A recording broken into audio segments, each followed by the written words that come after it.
Welcome to Mercy Minutes, our video pilgrimage for the Jubilee Year of Mercy. I'm here with Bishop Guglielmoni, and we're talking today about the spiritual work of mercy, bearing wrongs patiently. Bishop, why? This doesn't sound like something that's very appealing to do. So why is bearing wrongs patiently something that we as Christians find worthwhile? Well, Michael, that's an interesting question. I think it's important for us because we have to take the example of Jesus himself. And I think the example comes from the words on the cross, when he says, "Father, forgive them, for they know not what they do." I mean, there's no question that, the crucifixion was wrong. I mean, Jesus was accused of a crime he didn't commit. He was, horribly treated and then put to death, and yet his response is, forgive them, because they're not aware of the implications of their actions. One of the things I like to think about the works of mercy is that they're all imitating God. I mean, even the theme for this year is be merciful as the Father is merciful. So the appropriate response is imitating. And you mentioned Jesus on the cross. Father, forgive them, for they know not what they do. How can our understanding of God's bearing with our wrongs patiently inform our actions? That's a great question, Michael, and I think it's important to recognize the fact that when we are wronged, or in one way or another, someone does us in, I think we have to look at motivation and question whether or not it's a malicious act, whether it's coming out of misinformation or misconception, or possibly even some horrible interior thorn that might be in someone's side. As St. Paul says, he spent his whole life with this thorn in his side, which he never really identified as to what it was. But nonetheless, there was something that was driving him in a direction that was not an imitation of Christ, a direction that was not holy, a direction that possibly could be the cause of his doing wrong to someone. Is there a difference between bearing with smaller wrongs and bearing with larger wrongs? Is one maybe easier than the other, or maybe I like to think that sometimes larger wrongs are easily identifiable, and sometimes it's not necessarily that it's harder to bear with a bunch of smaller wrongs, but bearing with one big wrong, it seems to be more containable. Michael, I think it has to do with identifying, the severity of the wrong that is done. One big wrong, yes, could be very, very hurtful, but one has to look and say, now, what is the cause of that? Does it come out of another person because we've done something to them? And so, in a sense, they feel that there has to be some sort of a sense of revenge. Are they willing to just strike out at us because of some anger within themselves? And I think the key is to try to, walk in the shoes of another for a mile. Where is it coming from? And sometimes with the smaller wrongs, I think we can put them all together, and sometimes they might even be assumed and not real. But perhaps a word was spoken, for example, that maybe just hit us wrong, but there was no intention on the part of the other to hurt us. And sometimes those kinds of things can cause all kinds of difficulties. I think I told the story before of my two aunts who, for 10 years wouldn't speak to each other for some stupid, silly thing. And really what should have happened is they just should have said, is that what she really meant when she said that? Was she angry, and maybe this was a way of striking out?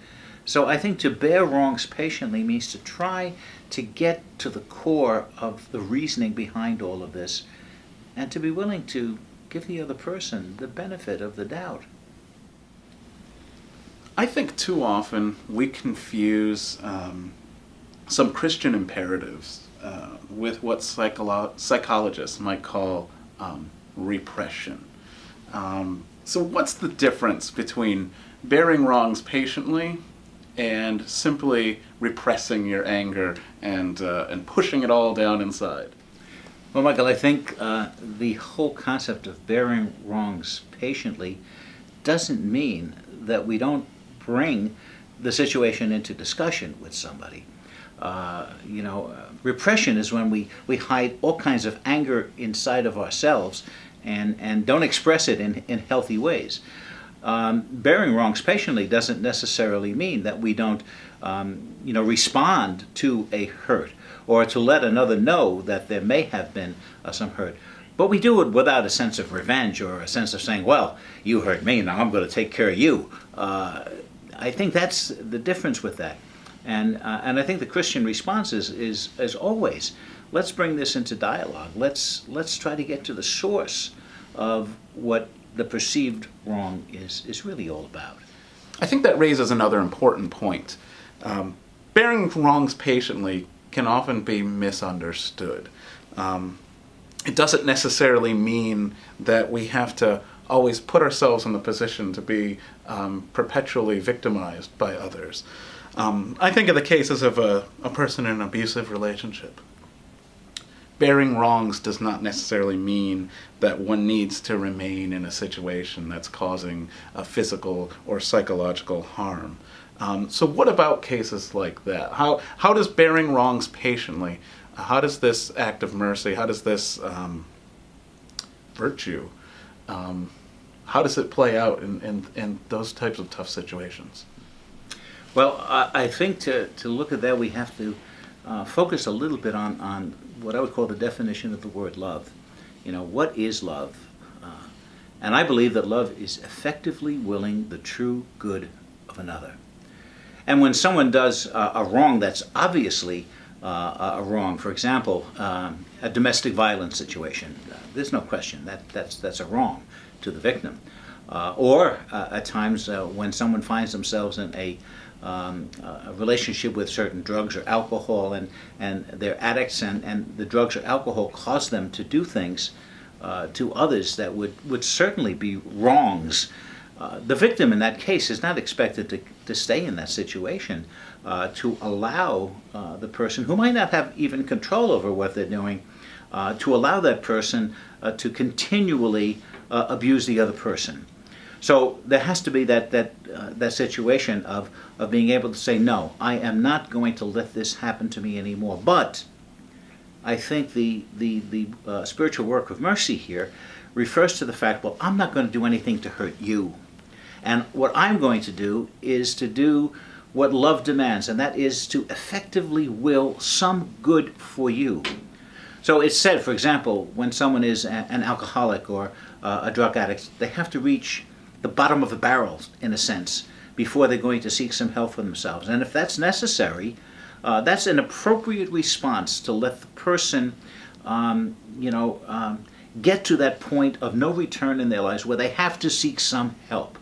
Or in a case of domestic violence, to do what's necessary, including, reporting something like this to authorities, so that the person might be helped in terms of this. Or, certainly in our own time to look at the situations of child abuse, and folks who would see wrongs being done to a child has an obligation to report that to authorities, both for the good of the child who might be abused and the adult who might be abusing the child, in the hopes that somehow or another there might be some help for both of them.